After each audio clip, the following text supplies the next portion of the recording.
Imagine you're in a car going 70 miles an hour and your infotainment screen suddenly freezes while you're like loading a Spotify playlist. You tap the screen a few times, maybe you restart the system. But what if that same computer glitch also froze your anti-lock brakes? Oh, yeah. Like, what if the software that controls your steering column crashed at the exact same moment your music stopped? It's a terrifying scenario to even picture. Truly. And the reason we don't spend our commutes worrying about that happening is because of this invisible architecture of software that operates beneath the surface. Because, we are moving from a world where computers merely sat on our desks to a world where computers are driving us, operating on us in hospitals, and moving thousands of pounds of physical metal at high speeds.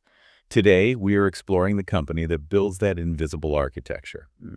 But to understand them, we have to unpack a very specific psychological barrier. Think about a company that, at one point, fundamentally defined consumer culture. For an entire generation, the physical click of a specific smartphone keyboard was, well, it was an identity. Oh, absolutely. If you had one, it meant you were important. You were connected. You were a serious person. And the market anchors onto that legacy. When a brand becomes that deeply embedded in the collective consciousness as a hardware device, shedding that identity is just an enormous psychological hurdle. Yeah. The financial markets remember what you were, and they actively resist seeing what you are becoming. It's like trying to convince a room full of people that the person they knew 20 years ago is now a completely different human being. Right. It's almost impossible. The market has been looking at this company through the rearview mirror of its hardware legacy. But the structural reality, the ground-up truth of their business today, is that they have completely shed that physical skin. They really have. They are attempting to become the mission-critical safety layer of the future. Welcome to another episode of Delta Investments Deep Dive, where we go in-depth and unpack our research on specific stocks and discuss the risks. For this deep dive, we're focusing on BlackBerry. And for you listening, we want to frame this exploration not just as a recap of a stock's recent performance. We want to treat this as an exercise in looking past the noise. Like, how do you identify hidden intrinsic value in a highly emotional market? How do you strip away a powerful legacy narrative to see the actual mechanics of a turnaround underneath? And to do that, we have to confront an uncomfortable truth about the broader macro environment they operate in. For over a century, the automotive sector was judged by how well it could bend metal, right? It was an industrial manufacturing game. Today, that entire paradigm is obsolete. The automotive sector is now a software industry. But it carries this critical caveat that standard tech companies, they just don't face. It is a software industry with literal life or death stakes. Let's sit with that for a second, because it directly ties into this massive re-rating we are finally seeing on Wall Street. On May 4, 2026, BlackBerry shares surged to a 52-week high of $6.24. We're looking at a market that is finally waking up. They're changing their mental model. Exactly. They are shifting their psychological framing from seeing BlackBerry as a company in transition to recognizing a legitimate foundational growth story. And the catalyst driving that shift is their embedded software division, QNX. And the sheer scale of QNX adoption is, honestly, it's staggering when you look at the raw data. We are talking about software that is now embedded in over 275 million vehicles globally. And that is up from 235 million just a year prior. But the numbers that truly signal the inflection point arrived in their Q4 2026 earnings report. They posted record quarterly revenue for QNX of $78.7 million. That is a 20% year-over-year growth rate. We need to translate what QNX actually does, though, because, embedded software sounds incredibly abstract. Let's go back to that car on the highway. Most computers use what is called a monolithic operating system, like Linux. In a monolithic system, all the software talks to the same core brain. So if the Spotify app crashes, it can take the whole brain down with it. QNX operates entirely differently. It's a microkernel. And think of a microkernel like a ship built with watertight compartments. If one compartment floods, say the infotainment screen crashes, that water cannot spill over into the next compartment. The ship doesn't sink. The anti-lock brakes in the steering column are completely isolated, and they just continue to function flawlessly. In the engineering world, this is called determinism. Determinism. Let's unpack that. It means QNX guarantees that critical systems will execute their commands at the exact microsecond they are supposed to, without fail, regardless of what else the computer's doing. Which brings us to a massive catalyst for their recent bullishness, which is their expanded collaboration with NVIDIA. NVIDIA is the undisputed titan of artificial intelligence hardware. So why does a giant like NVIDIA need BlackBerry? It comes down to where AI is going. Exactly. We're moving from digital AI, chatbots writing emails, to physical AI. NVIDIA is building the IGX Thor platform for highly regulated mission-critical spaces. Like autonomous surgical robotics, smart manufacturing, medical imaging. Yes. So if we use a biological analogy, NVIDIA is providing the brain, the sheer raw computing power required to process billions of data points. And BlackBerry is providing the brainstem. Yeah, the brainstem controls the involuntary, non-negotiable reflexes, breathing, heart rate, making sure the autonomous vehicle slams the brakes the millisecond it detects a pedestrian. NVIDIA knows that in these regulated environments, raw intelligence is useless without guaranteed safety. By integrating QNX OS for Safety 8.0, this partnership cements BlackBerry as the essential safety and control layer for the most advanced physical AI hardware on the planet. And Wall Street is finally seeing that value show up on the bottom line. The math is catching up. The turnaround reality is taking shape. As of April 2026, they reported their 8th consecutive quarter of improving GAAP profitability. Let's translate what happened in Q4 2026. For years, analysts expected them to keep losing money. Total revenue reached almost $158 million, blowing past expectations of $144 million. They finally proved the machine generates cash. And that financial momentum triggered a structural cleanup. Because the stock rallied past the $5.04 mark, it forced the conversion of $200 million in convertible debt. Yeah, they completely removed a major financial overhang, strengthening their balance sheet without having to, drain their cash reserves. It sets up a fiscal 2027 guidance that projects total revenue between $584 and $611 million, adjusted EBITDA of $110 to $130 million, and management expects to reach roughly $100 million in operating cash flow. They also highlight a massive $950 million royalty backlog for QNX.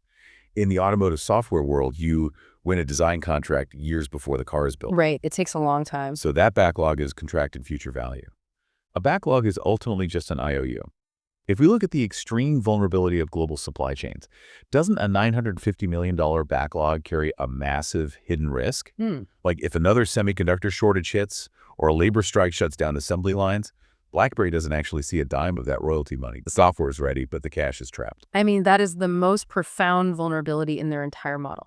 You have put your finger on the exact friction point. They are a pure play software company, but their revenue engine is entirely tethered to the physical limitations of the manufacturing world. It's a paradox. Completely. The backlog is a compounding engine, but its fuel is physical production. If the assembly lines stop rolling, the cash flow stops flowing. So if they are that dependent on the physical supply chain, then their internal balance sheet needs to be completely bulletproof to survive those inevitable gaps in production. Absolutely. Which leads us to the internal mechanics of how they survived the last few years. When you look at BlackBerry right now, what is the untold story behind their balance sheet? Well, the untold story is the sheer uncomfortable brutality of their operational pivot. Brutality is a strong word. But it's accurate. Let's look at the achievement of a full-year GAAP net income of $53.2 million for fiscal 2026. You have to contrast that with the prior year, where they suffered a $79 million loss. To swing a corporate pendulum from a $79 million hemorrhage to a $53 million profit does not happen organically.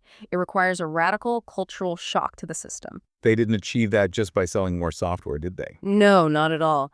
They achieved it by expanding their gross margins to 76.2%. Wow. And the only way you get margins that high is by painfully, deliberately removing over $150 million in costs from their run rate. That is heavy.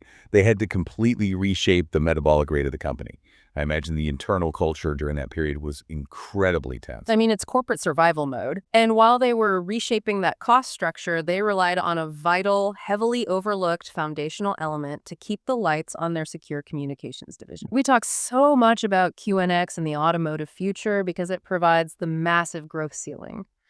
But Secure Comms provides the concrete floor.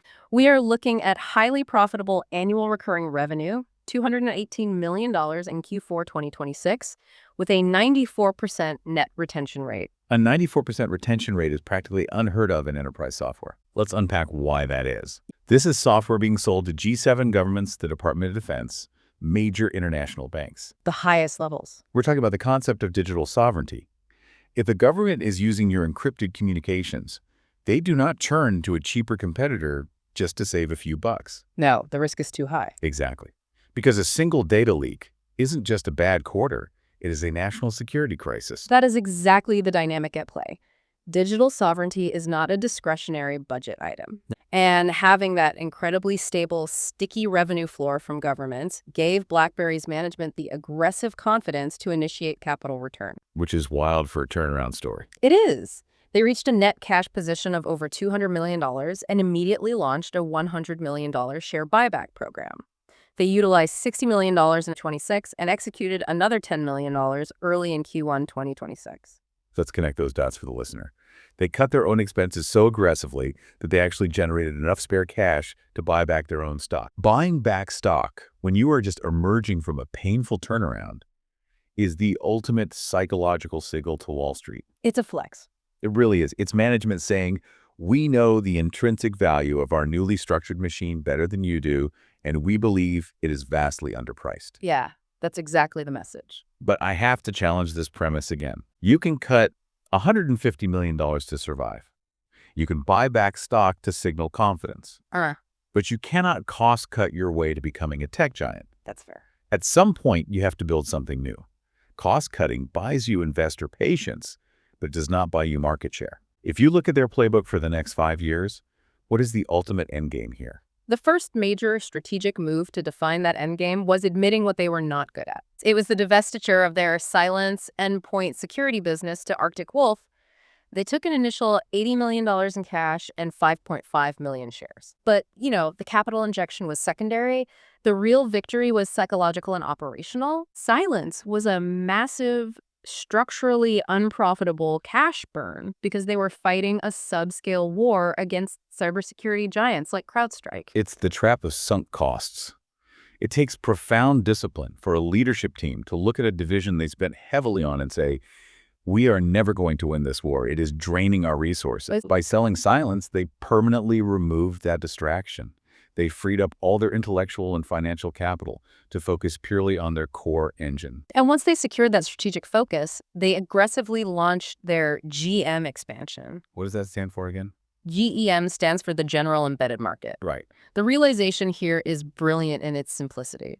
They realized that the exact same deterministic, watertight microkernel they use in a Mercedes-Benz autonomous driving system can be deployed almost identically into other machines. So they aren't just bound to cars. Exactly. They are pivoting hard into physical AI. They are taking the safety architecture of a highway and embedding it into a factory floor. And the technological weapon for that pivot is the launch of the next generation QNX SDP 8.0, combined with the Alloy core platform they developed with Vector. This is where the true end game becomes visible. They don't just want to be an operating system. They want to be the foundational vehicle OS or machine OS. They want to handle all the complex, invisible safety middleware.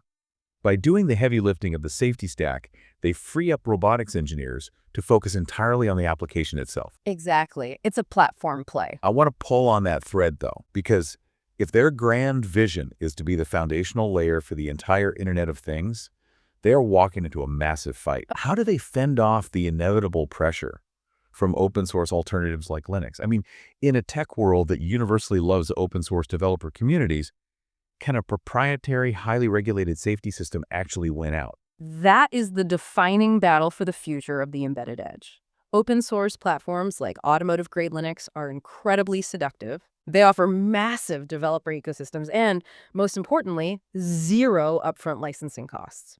For a cost-conscious automotive manufacturer, free is a very appealing price tag. But the counter-argument and the absolute core of BlackBerry's entire thesis is that in a world governed by strict ISO safety certifications, free is a complete illusion. Let's explain why. Because the cost of taking an open source kernel, certifying it to the highest medical or automotive safety standards, and then maintaining that legal certification through every single over-the-air software update for the next 10 years, that cost is astronomical. Precisely. You are not just paying BlackBerry for lines of code, you are paying them for a legal and operational liability shield. You are buying a pre-certified microkernel.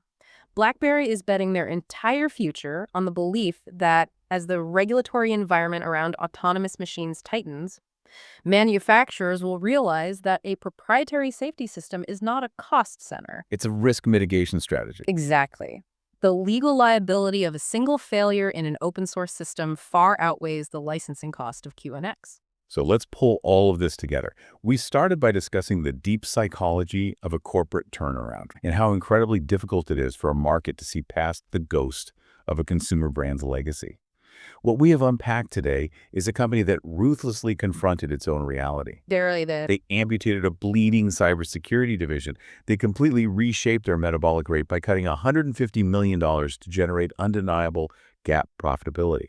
And they utilized the vital cash flow of a deeply entrenched secure communications business to give them the breathing room to build the future. They leveraged their hidden moat in deterministic software to partner with the biggest players in AI hardware, moving far beyond cars and into the foundation of physical AI. So this market re-rating we are seeing is not a meme stock fluke. No, not at all.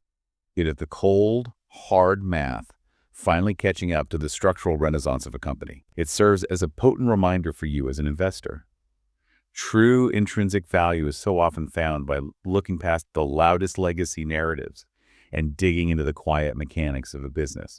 We hope you enjoyed this deep dive, and thank you for joining us. But before we go, we want to leave you with one final lingering question to turn over in your mind. We spend our days completely obsessed with flashy, consumer-facing AI.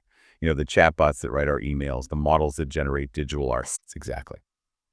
But as artificial intelligence leaps out of our screens and becomes increasingly physical, driving us at high speeds, operating surgical robots inside human bodies, managing the power grids of entire cities, will the most valuable companies of the next decade truly be those flashy consumer brands?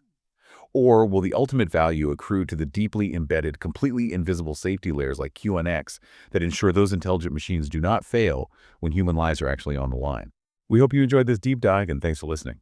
Please follow us and subscribe on your favorite platforms. Don't forget to check out our Substack, Delta Investments. Until next time. This analysis is based on publicly available information and does not constitute financial advice. Always conduct your own research before making investment decisions. By listening to this podcast, you agree that you are in charge of your own decisions and risks, and that you are solely responsible for any investment decisions you make.